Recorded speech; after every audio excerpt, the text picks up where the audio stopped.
You should want to pay more taxes. Like I was saying earlier, the better version of yourself is going to hit your goals faster no matter what you want to do. It's me just saying, look at something real, right? Like rainbow just lasts few seconds, even a minute. So if you catch one, I mean, you're aware, you're in the moment. That made me realize that our purpose all is just to be the best individual that we can be and then give that person to the world in whatever way that you service and help other people. What's up, guys? Welcome back to the Unbox Podcast. I'm super excited to have our guest for today, Ben from Grove Media.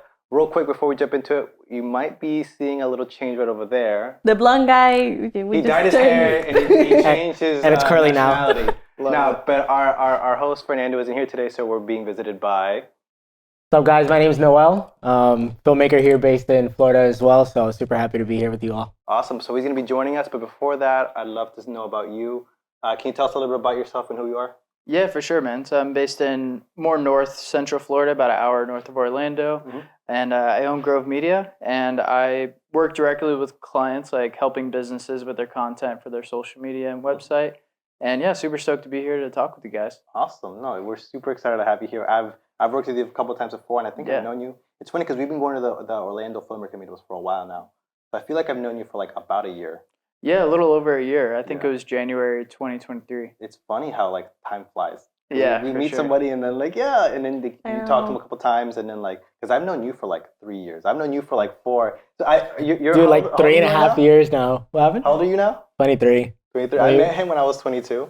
Yeah, I'm 25 now. I'm acting like I'm way older. But I was 22. No, but he was it's a like good point. 19 and he's like, yeah, I'm super excited to get into this world of filmmaking. And then I'm like, yeah, I know this because I used to watch Black Magic, so I used to be so happy with my color grading. Now he's the guy with the color grading, and I'm like, that's too much work.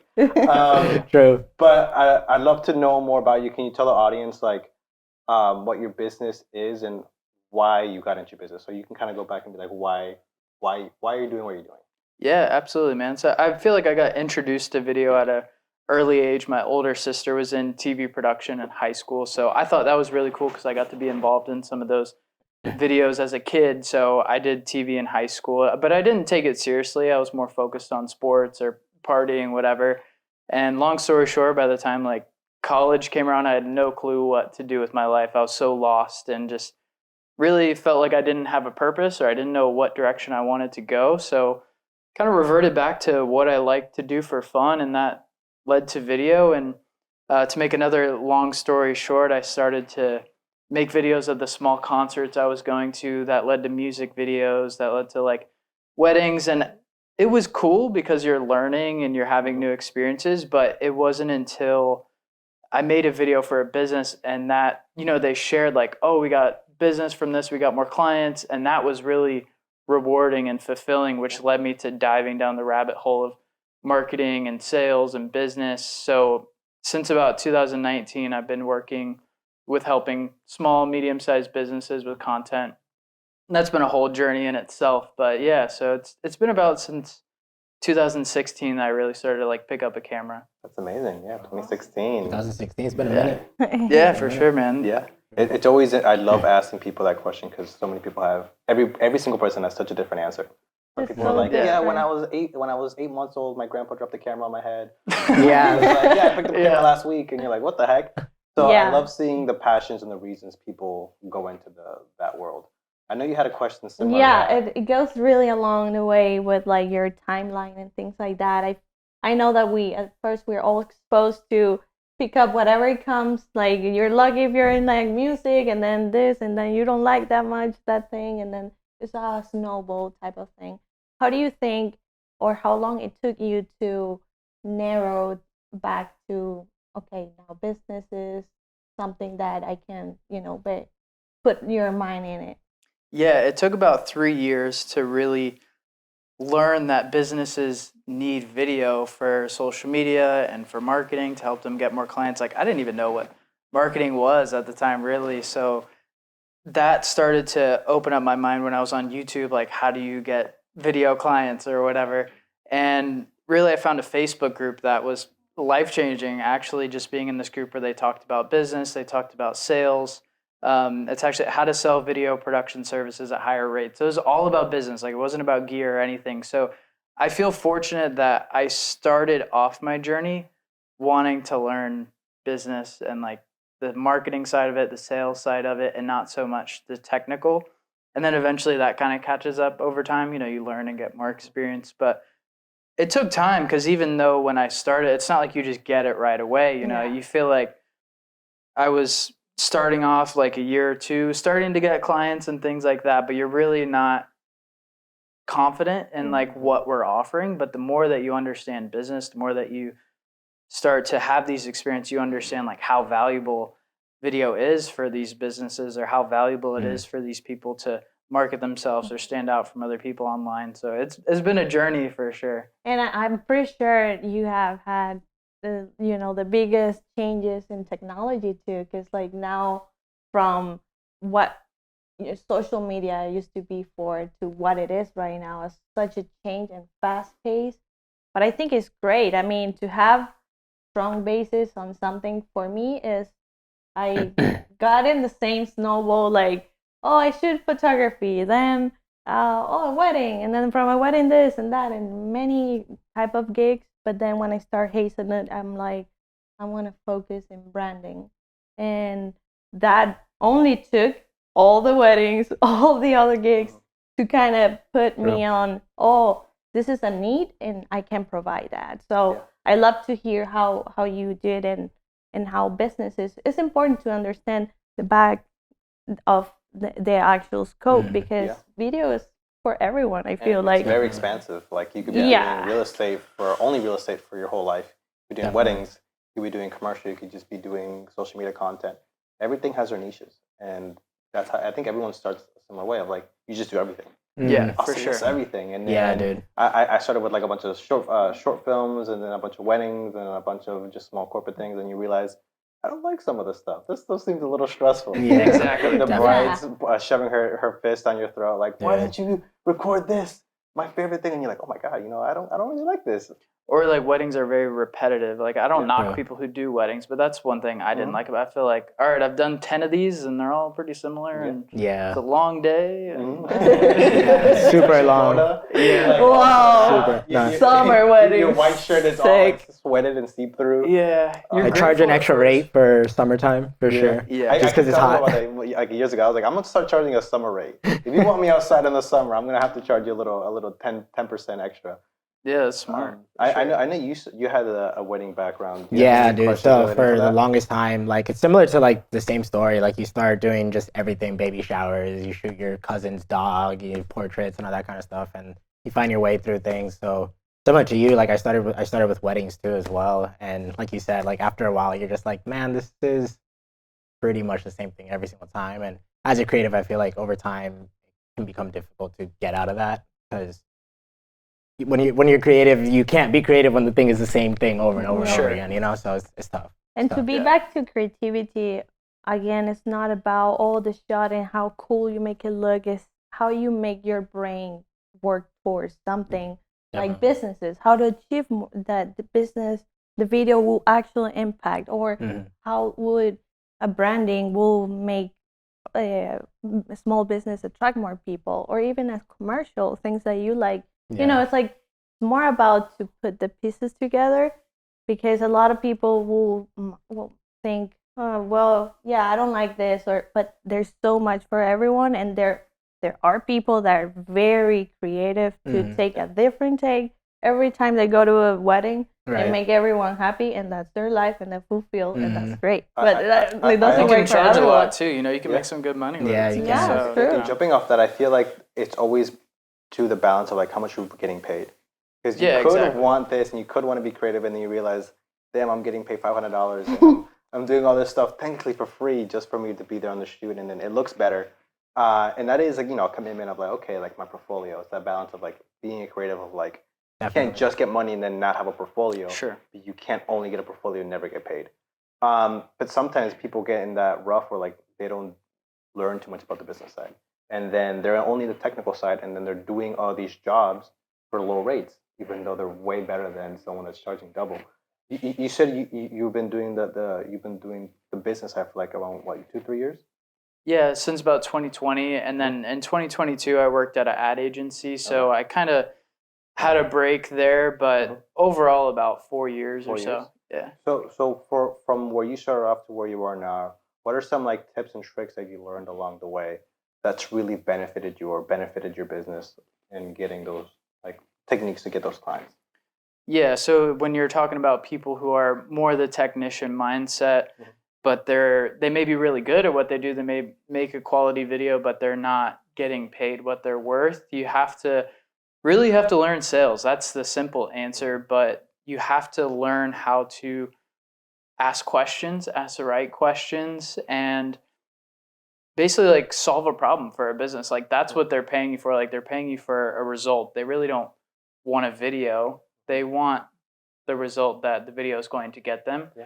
So I think it goes from 1, learning sales, 2, like learning how to market yourself, learn how to get yourself out there, build relationships in your community with other business owners to where you're more visible, more people know about you and what you offer, and do a good job. Like provide a quality service and give people a good customer experience, and that leads to more repeat work. And there's a lot of aspects to it, so it's kind of hard to answer. But I think sales is the big one, like because all of us are creative people, which is great. Like I consider myself a creative person too, but I think we use that as a crutch to not allow us to learn the business side of it. But if you don't, it's just going to be an expensive hobby. Like we all know how much camera equipment is. Like, you're just going to be making videos for fun for a living compared you're just to gonna be like, instead of doing this and paying your rent, you're doing this and then I working a full time. Get in debt.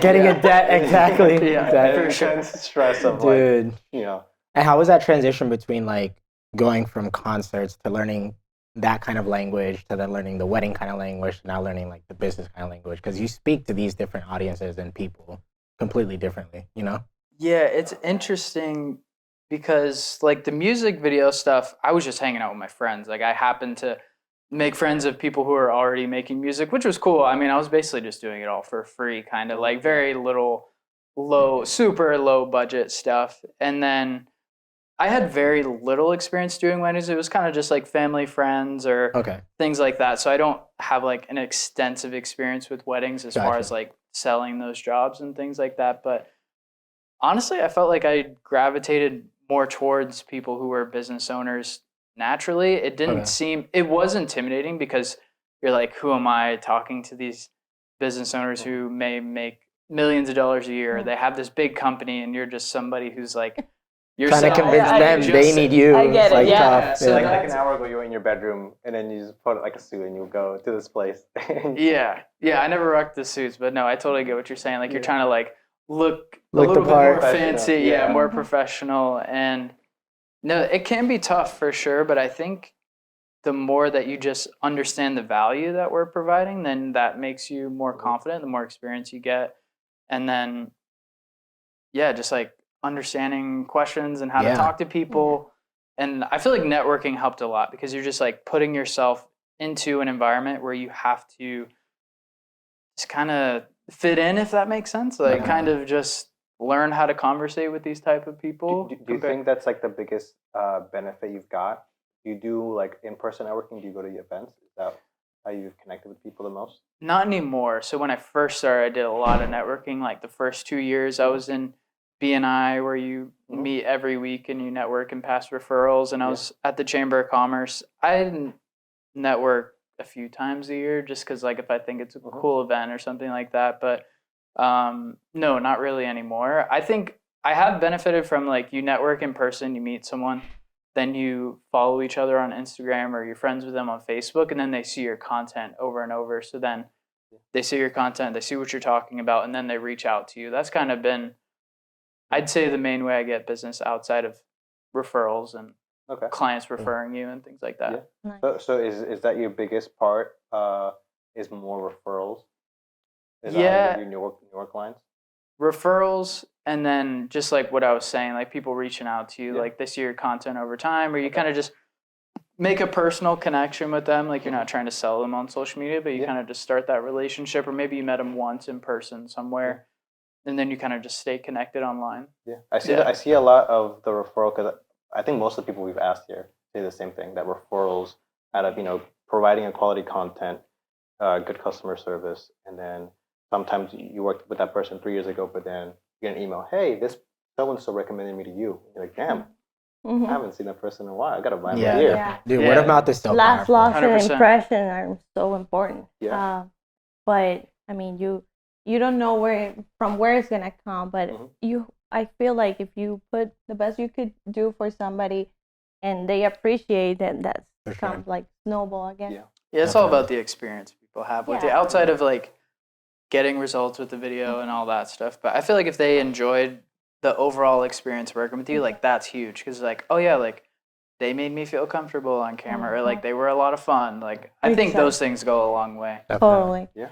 Definitely. So going back to your personal brand, honestly, that's Yeah. my other question for you was that was exactly what you described was exactly what happened when I just met you. I think we had the connection in the same group. I follow you. I start seeing your content. Cool. Follow group, orange group, whatever. And I'm like, awesome. This guy is there. I know it. But then I start watching your content, and I feel like you have a strong personal branding, and Thank you. that's great. And I feel like that is something that most of us don't understand, that your presence pulls like forward your own business. Yeah.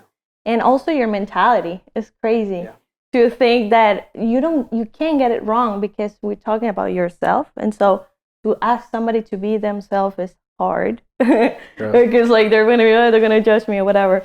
But You would you think it's not, but expose it is. it, like your commitment with, you know, discipline, and I see your works out and the way you can have your mindset around that, and I think that's fantastic. I can, even if I don't know you much, I know where you mindset kind of belongs, and I would like you to kind of explain how your self-discipline have impacted your own business. How does, you know, the image you represent as a human, and you're entitled to be that person, and even more, but how the scope of social media kind of like pulls these two things together.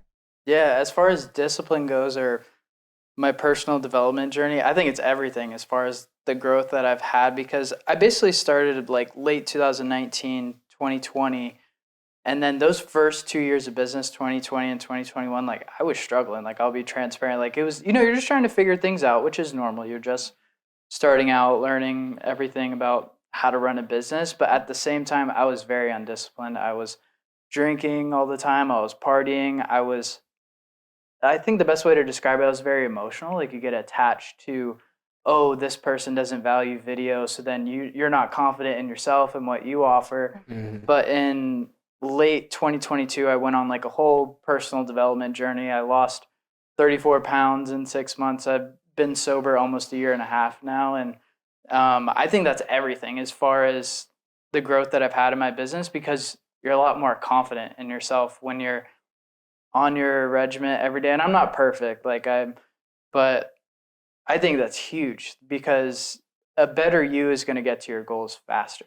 Of course, we need to learn how to make quality videos and things like that. But I think if you show up as a more confident individual, like you're just everything's better, really. Like your interactions that you have with people, from the first time you meet someone to a sales meeting to being a director on set, you're more decisive, or the interaction, the whole customer experience that you have with your clients is everything. And I just think it's important to share all of that online. And so I'm very open with people about my sobriety, or I love like that, I share my workouts or whatever on my stories and things like that. But I really only post about the gym to, one, hold myself accountable for going, but then also I think if other people are into that, they're like, oh, okay, he goes to the gym, I go to the gym too, or whatever people are into. It's really important to just show what you're into, because they'll connect with you on that note, and then that can start a conversation that can lead into something else.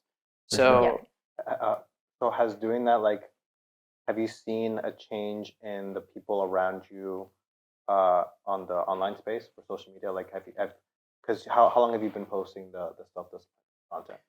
Probably like a year and a half or so. Like when I decided, I basically hired an online coach to like, lose weight and get everything all dialed in. I started to share on my story every day just to hold myself accountable. And then next thing you know, like people are messaging you about like, oh, this is so inspiring, or they kind of open up about what they're struggling with. So you kind of build these connections with people online. So yeah. And that's amazing because people think, I think everyone, the way you see things, it's always like you see it, but then you funnel it through your way of thinking. And you're like, no one wants to see me work out because, oh, like I don't value myself, or I don't value what I can give or offer. But it's always like, there's always a difference too about like preaching and then sharing. Exactly. Sometimes if you're preaching, people are like, this guy. But the value of actually just genuinely sharing and being like, hey, this is what I've gone through. These were my pitfalls, but I'm finally in a good place. And look what either was my day or was my. I follow a lot of people that just say, hey, this is a day in the life of so and so, and you're like, wow, they're just sharing, and you learn, but you're also like, wow, like you start kind of rooting for that person. Yeah, I'm trying to get better at that because I feel like for a while I was doing a lot of like how-to and tip content, and I'm trying to get more into just sharing. And you can still share and give value to people because for me, I'm trying to market to like other business owners and things like that. So it's like you want to give value, but at the same time, like they may have already heard this before. People don't really want to hear it all the time, so you have to. It's almost just make it look natural, like make it look like you're not trying, basically. But I think it just, as businesses, as any brand, you always have the chance to repeat an idea. And I feel like sometimes you get over your own ideas. Like you're like, I don't think this is working, but then you merge into something better. I just feel like kudos to you to like breaking that ice, like it's hard to break at first because you want everybody to look at you and be like, especially social media. I don't believe in social media. Everybody knows it. I don't share every single thing of my life. For sure. It's not worth it, in my opinion. For those that make money out of it, keep doing it. You're doing amazing. Right. But for me, it's showcasing, this interest. I share always like a little song, a little animal, like perks of I'm a human. I'm not always on a grind trying to impress, if I'm busy, I'm busy, but I have the time to step on and take a picture of the sky or a sunset, and people appreciate that, and I appreciate people appreciating that. It's like, I'm like, nice guys. Sure. There's like I even started like a little trend for a little bit. Well, it took like 2 years, to be honest. I started #SendRainbows, and till today, that was like 2017, people send me rainbows from all over the place. Like friends in Argentina, people that I just met online, they got into it, and I'm like, it's me just saying, look at something real, right? Like rainbow just lasts few seconds, even a minute. So if you catch one, I mean, you're aware, you're in the moment.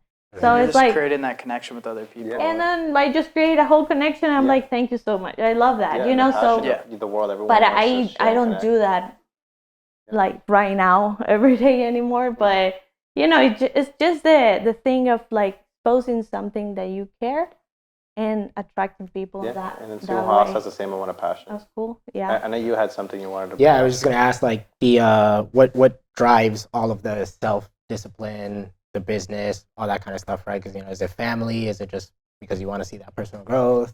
Yeah, I think at the beginning it was because I had just proposed to my wife, and I felt like, dang, like I'm about to get married, and I gotta be a man now. Yeah, I didn't feel like a man, honestly. Like I didn't feel like a provider. I didn't feel very confident in myself. I just felt like there were so many areas of my life that were just a mess, like just not put together. And I'm like, dude, I need to get my shit together. So it's like, I was getting better with video. I feel like video was probably like the only thing that was like kind of working or whatever. But then you start to come back and realize the importance of discipline or just having your health, like, feeling good mentally and things like that. Like, for example, just with being sober, like I have so much less ups and downs. Like with, just for example, sharing with alcohol, like for me, I always had, you know, you have the highs of having fun, but then you have the super low lows. And in the meantime, you're supposed to be running a business. You know what I'm saying? But just as an example. Yeah, no, that's good, dude. That's good. Yeah. I mean, no, I don't like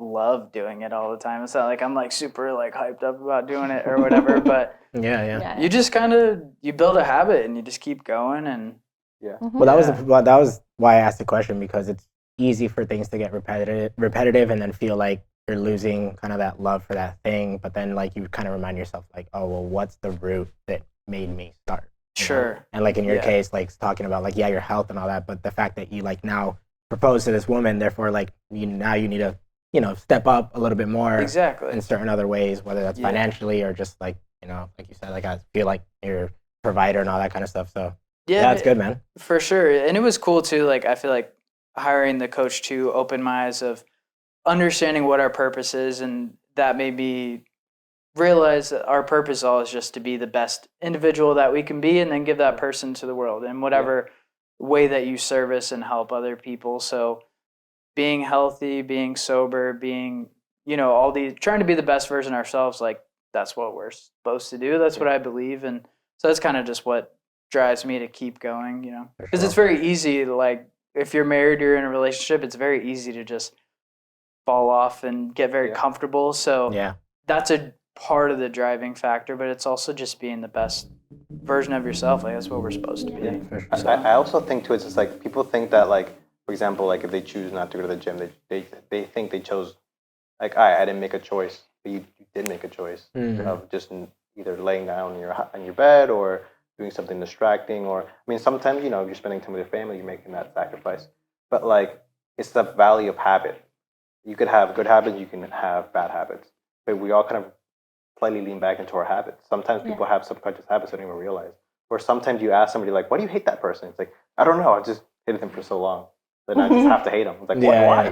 It's that thing where it's like you have to like realize that you're doing these things as a investment in your future self. Of like, okay, I don't want to be that person that's like, okay, like I can go to the gym and it's not a chore. It's something that's in my daily schedule. Or I can do these invoices no matter what, or emails or outreaches in my business because it's not a chore. It's the bare necessity that I have to put. And then same with your family. You have to show up for your family a bare minimum amount of times.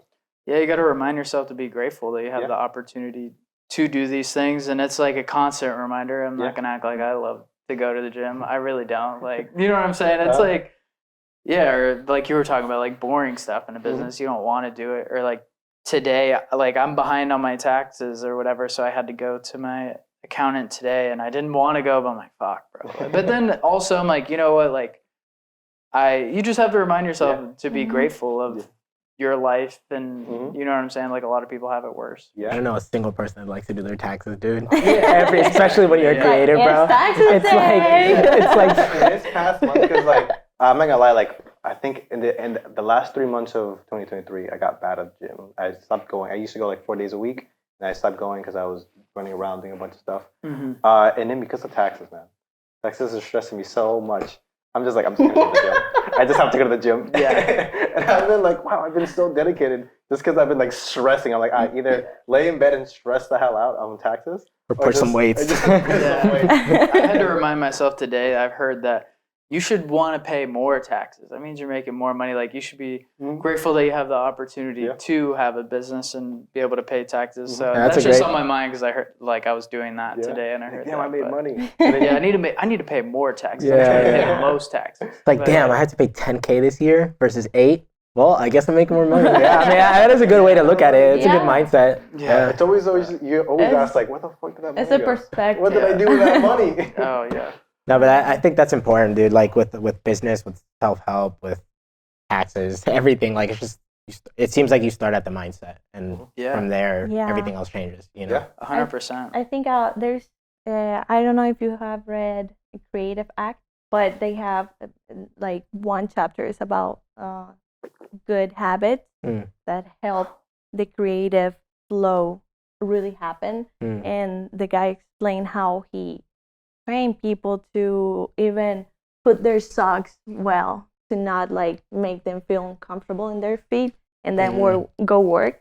And it's like from the smallest things, like waking up early and taking your time to drink the coffee, but also plan for the day. It's something that if somebody tells you, you're like, oh, that's hell annoying. But if you do it for yourself, then you're gonna have like a dynamic, and that's all about it. Like it's not about being part of the 5 a.m.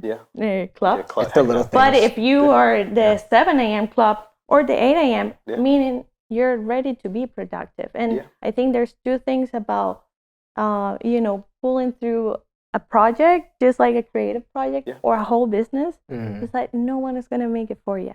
So if you snooze, you lose, literally. Because it's like nobody's going to get the taxes done, the invoicing, and the things that get paid. It's like the joy day that is you go out and film.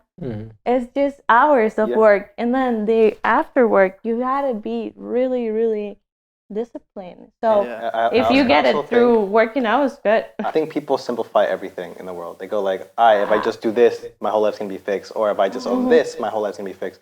But even with like habits, it's just small little habits. If you do 4 or 5 small little habits, they add up into a better day for you today. You finish all those small little things. And jumping off the habits, like what habits would you want to like, preach to either a younger version of yourself, a teenage version of yourself, or generally someone that's young and that's kind of like us, that's entering the video world and wants to do video? There's a lot of different habits. Let's lock down 3 to make it a little simple. Yeah, I'm having trouble like articulating which ones you should prioritize, but I do think you should focus on the habit of going to the gym. Of course, you need to let's just say overall your health and being the best version of yourself physically and mentally and all that. Because like I was saying earlier, the better version of yourself is going to hit your goals faster no matter what you want to do. So I think that's huge. Like not taking your health for granted, because I did for so long. I'm trying to think of like the habit of. Sorry, I'm drawing a blank here. I'm not gonna lie, but I think something I took notice of you is that you put business first when you're making business. A lot of creators put video first or the technical side first. I really don't give a shit about gear, so it's kind of like making the habit of. I'm more of your team. Of learning the business side, right? I don't know if you want to call that a habit, but it's more just like. I don't want to come across like, oh, I'm all about money or whatever, but it's like, if you want to have cool experiences with cool people and have freedom, like you need money. So it's like, you need to focus on practicing sales and getting better at communicating. That's what I would say. A lot of people are very like shy, intimidated. And I was like that for a long time. Like I'm pretty introverted, but you have to learn how to get yourself out there and be uncomfortable and have uncomfortable conversations and, no, you're right. I mean, the starving artist is starving because they don't know the other side of everything, right? Like, it's really important, I think. But it's not really like, you said earlier, I don't want to sound like it's all about money, but like, realistically, money allows us to also open the doors to do the thing that we love, right? Exactly. So, my goal is to like keep building to where I have to basically unlock my time more so that I can do like cool branded documentaries, like you see those Yeti YouTube videos and things that like I would love to do that stuff, but I know that it's not always like, for example, documentary work I think is really cool. Like that's what I want to get into, but as you may know, like there's not really money in documentaries or whatever. And again, I'm not trying to sound like it's all about money, but it's like you want to like get your shit together so then you can do cool stuff. It's interesting to juggle of like some niches of video. Either some of them you can get money faster and then more consistent, but some of them like documentary work, sometimes you're going a while without even getting paid. Yeah, like you got to get funding, or maybe you're like a Matt Diavello where you make a documentary and you get famous off of it, but that you don't really want to make that the goal, I think. And then sometimes like some niches are like you don't get paid until boom, now you're at that state of like, oh, this is that DP. Now they all know, that's the DP, we're gonna hire you, and then the rates are insane. But it's it's that juggle. But I think that's out of your control. Like that route, what I'm saying? Also, it's interesting how it's like all revolves around like how fast can you get to, I guess, your certain passion point of like, okay, this is what I want to be. A good point too is that like for example, with weddings and stuff like that, right now, it's not the thing that I love the most, but because it does make really good money, you know, I'm looking at it more like as a business to help fund the thing that I really want to be making. You know, so it's like what you said earlier. It's like I want to do documentaries, but there's not that much money there. But if you look at it with a business mindset and not just like as a creative, you can use the right cards to play. Yeah, take the right steps. To get to that, you know. So yeah, for sure, bro. Awesome. To wrap things up, because I love where this conversation is going. I want to really jump into it. Yeah, we could talk off. We hit the 30-minute mark. Patreon for the after. With the longest version of this. Uncut. Before we wrap up, I'd love for you guys to shout out. I know this is your first time on the podcast, and then I feel free to shout out both Girl Media and then your personal one. But we'll start with Noel. You can look at that game if you want. I'll shout that out next time because I'm under construction. That's all I'm gonna say. Well, you gotta shout yourself out. What are you doing? Nah, I'm literally under construction. I'm under rebranding right now. Referring to. You have a personal page, right? No. No page? So, okay. Next time. Nice. Sweet. Yeah, you guys can follow me on Instagram at Ben C Mangum. That's my personal page. I don't really post on my business page, so yeah, just follow me on there. Awesome, guys. Yeah. All right, well, that's a wrap. See you guys in the next episode.